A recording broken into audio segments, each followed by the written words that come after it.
نحمده سبحانه وتعالى على كلمته. أشهد أن لا إله إلا الله وحده لا شريك له شهادة المسلم قبل الميزان وسائر العقل. وأشهد أن سيدنا محمدا عبده ورسوله المفضل بالكمال. اللهم صل على سيدنا محمد وعلى آله وصحبه وسلم أجمعين. وقال الله تعالى في كتابه الكريم: أعوذ بالله من الشيطان الرجيم. بسم الله الرحمن الرحيم.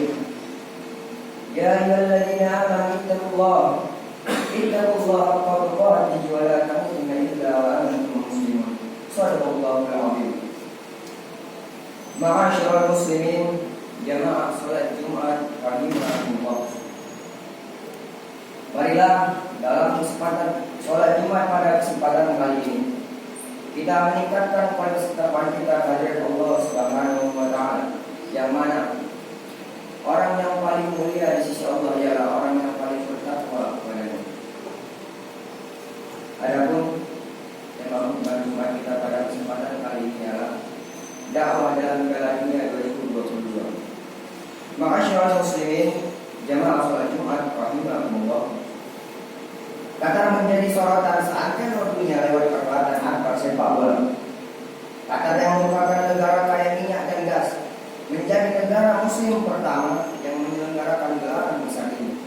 Hampir 3.000 triliun digelontorkan untuk menyiapkan segala persiapannya.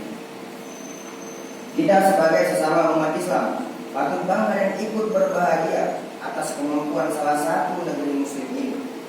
Salah satu ciri persaudaraan dalam Islam adalah senang dengan apa yang menjadi kebahagiaan saudaranya dan ikut sedih atas kesedihan yang dirasakan oleh saudaranya. Dari penyelenggaraan Piala Dunia ini, ada beberapa pelajaran yang bisa kita ambil dan kita jadikan sebagai pegangan sebagai seorang muslim. Yang pertama, dakwah itu memiliki medan juang yang luas. Seperti kita ketahui bersama, Piala Dunia 2022 ini dimanfaatkan sebagai sarana dakwah yang diisi dengan menyampaikan pesan-pesan kedamaian, persatuan, dan keindahan dalam ajaran Islam. Dalam pembukaan Piala Dunia diawali dengan pembacaan ayat suci Al-Quran. Saat itu seorang bertanya kepada Miftah Al-Gharib, seorang penyanyi dan disabilitas, tentang bagaimana cara menyatukan umat manusia yang beda-beda, yang terkadang terbelah dan berjalan sendiri-sendiri. Bagaimana caranya agar umat manusia yang berbeda suku, bangsa, bahasa, dan budaya bisa bersatu? Kata si penanya. Dijawab oleh Al-Ghanim dengan ayat suci Al-Quran, surah Al-Hujurat ayat 13. A'udzu billahi minasyaitonir rajim. Bismillahirrahmanirrahim. Ya ayyuhan nasu inna khalaqnakum min dzakarin wa untha wa ja'alnakum shu'uban wa qabaila lita'arafu inna akramakum 'indallahi atqakum. Yang artinya, hai manusia, sesungguhnya kami menciptakan kamu dari seorang laki-laki dan seorang perempuan, menjadikan kamu berbangsa-bangsa dan bersuku-suku supaya kamu saling kenal mengenal. Sesungguhnya orang yang paling mulia di antara kamu di sisi Allah ialah orang yang paling bertakwa. Dijelaskan lebih lanjut oleh Miftah Al-Gharib, kami diajarkan untuk meyakini bahwa kita umat manusia disebar di muka bumi ini dalam keadaan berbangsa-bangsa dan bersuku-suku, agar kita bisa saling belajar dan menemukan keindahan dalam perbedaan di antara kita. Dengan sikap saling hormat dan toleransi, kita bisa hidup bersama di bumi ini. Subhanallah, kita bisa melihat bahwa sarana apapun bisa menjadi medan dakwah dalam menyisipkan pesan rahmatan lil alamin dari Islam, termasuk lewat perhelatan Piala Dunia kali ini.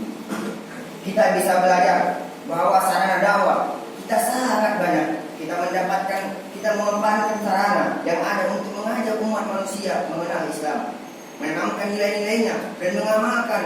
Insya Allah semuanya dicatat sebagai amal saleh di sisi Allah Subhanahu wa taala. Ma'asyiral muslimin, jamaah salat Jumat rahimakumullah. Yang kedua, Sikap tegas dalam melarang berbagai bentuk kemungkaran di sepanjang event Piala Dunia. Sikap tegas ini bisa kita lihat dari sejumlah larangan-larangan yang diberlakukan oleh pemerintahan Qatar. Yang pertama ialah melarang berhubungan tanpa ikatan pernikahan. Hal ini jelas termasuk dari perbuatan zina yang memang sangat dilarang dalam ajaran Islam. Jangankan sampai melakukannya, bahkan mendekatnya saja tidak boleh.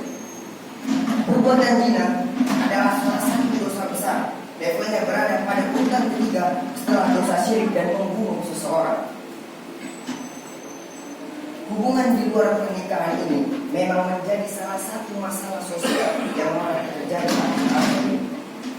Seolah-olah zina sudah menjadi hal biasa asal dilakukan suka sama suka tanpa paksaan dari salah satu pihak. Bahkan tidak sedikit jumlah pihak yang baru sekedar batas lamaran atau memberi cincin sudah tinggal satu atap. Yang kedua, sikap tegas juga tampak dari larangan menunggak minum keras. Minuman keras adalah induk segala kejahatan dari minuman keras. Seseorang bisa melakukan apa saja jika telah dia meneguh minuman keras. Sayyidina Abdullah bin Mas'ud berkata, dalam masalah minuman keras ada 10 pihak yang mendapatkan kutukan, yaitu orang yang memerasnya, orang yang minta diperaskan, orang yang meminumnya, orang yang memberikan minuman, orang yang membawanya, orang yang dibawakannya, orang yang berdagang minuman, orang yang menyediakan tempat untuk berdagang, orang yang menjualkannya, orang yang membelinya, dan orang yang menanamnya.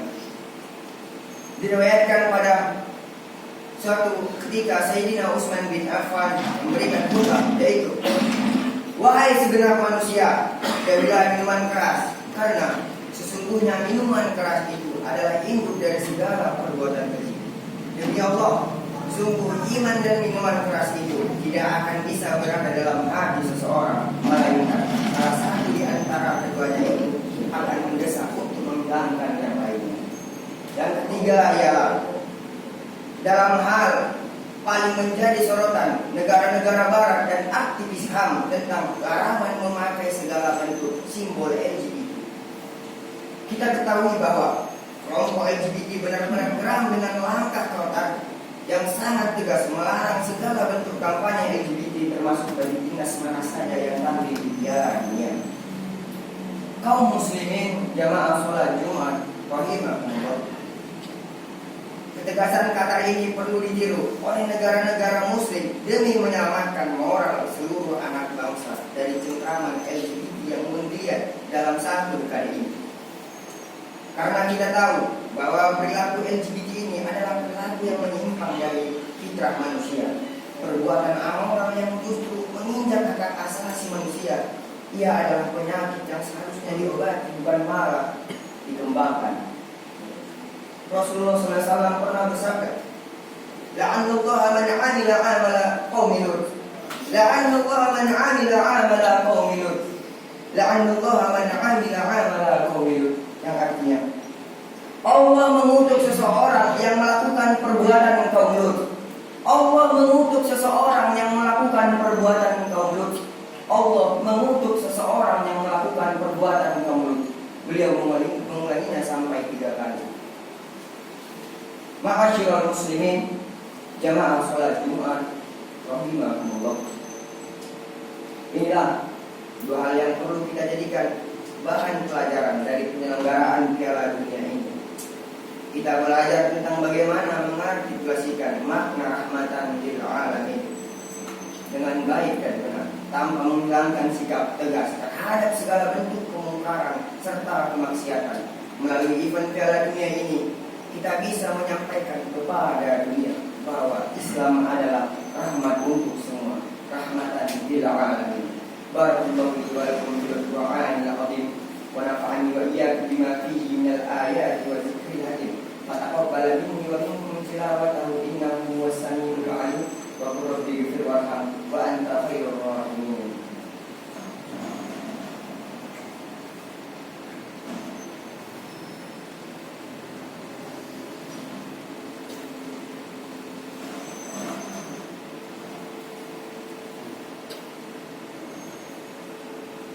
Alhamdulillah, Alhamdulillahil malikil muta'al, munazzai asyuraka wal amtal. Ahmaduhu subhanahu wa ta'ala ala kulli hal. Asyhadu an la ilaha illallah wahdahu la syarika lah.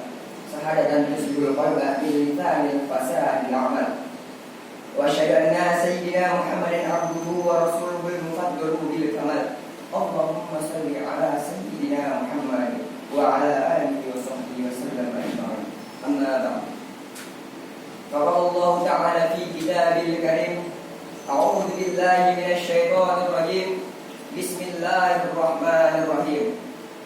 Ya ayyuhalladzina amanu ittaqullaha haqqa tuqatih wa la tamutunna illa wa antum muslimun. Wa qala aidan a'udzu billahi minasy syaithanir rajim. Innallaha wa malaikatahu yusholluna 'alan nabi.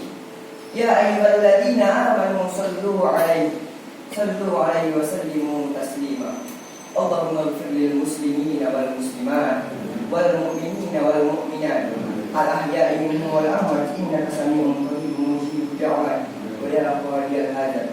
Allahumma irfa'anna al-wala wal bala wal waba wal fahsya'i wal munkar wasrif al mukhtalifa was sada'id wal mihan ma dhara minha wa ma batan min baladina khassah wa min buldanil muslimin 'amma innaka 'ala kulli syai'in qadir. Rabbana ighfir lana dhunubana wa dhunuba walidina warhamhum kama rabbayana shaghira.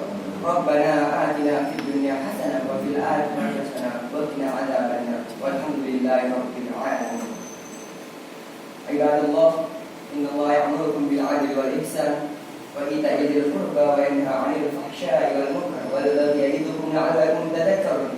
Fadlu min fadli yu'tikum wa lillahi akbar. Aqim salat. Allahu akbar.